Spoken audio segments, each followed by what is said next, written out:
தொழுகை உன்னிடத்தில் இல்லை என்றால் இந்த பிரச்சனைகள் ஒருபோதும் தீராது. தீர்ந்தாலும் பிரச்சனைகள் உன் வாழ்வில் முடியாது.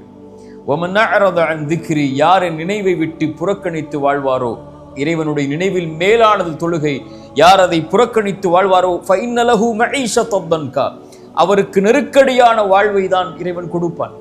فَوَيْلٌ لِلْمُصَلِّينَ, தொழுகையாளிகள் நாசமாகுவார்கள். الَّذِينَ هُمْ عَنْ صَلَاتِهِمْ سَاهُونَ, தொழுகையிலிருந்து பொடுபோக்காக இருப்பவர்கள். தொழுகையை தாமதப்படுத்தி உன்னுடைய வாழ்வில் நிம்மதி கிடைக்காது. தொழுகையை தாமதப்படுத்தி உன்னுடைய வாழ்வில் கவலைகள் நீங்காது. தொழுகையை தாமதப்படுத்தி உன்னுடைய வாழ்வில் இருக்கக்கூடிய நோய்க்கு மருந்து கிடைக்காது.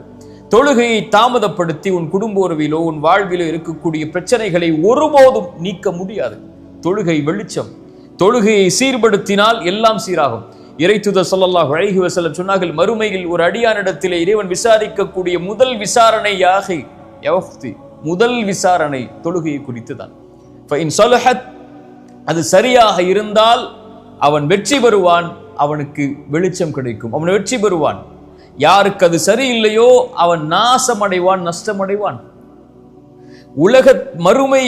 மறுமையில் முதல் விசாரணை தொழுகை சரியானால் எல்லாம் சரியாகும், சரியில்லை என்றால் சீர்கெடும். என்றால் உலகத்தில் தொழுகை சரியானால் உன் கவலை நீங்கும். உலகத்தில் தொழுகை சரியானால் உன் கடன் நீங்கும். உலகத்தில் தொழுகை சரியானால் உன் செல்வம் பெருகும். இந்த உலகத்திலே தொழுகை சரியானால் உன் குடும்ப உறவுகள் சீராகும்.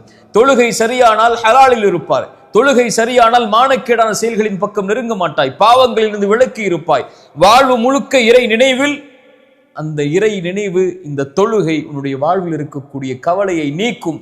இதை மறந்து இதை விட்டு நீங்கிவிட்டு கவலை வருகிறது, கஷ்டம் வருகிறது, வாழ்வில் சிரமம் இருக்கிறது, என்ன செய்வது, எப்படி வெளியேறுவது, எப்படி எனக்கு உதவி கிடைக்கும் என்று புலம்புவதால் பிரயோஜனம்.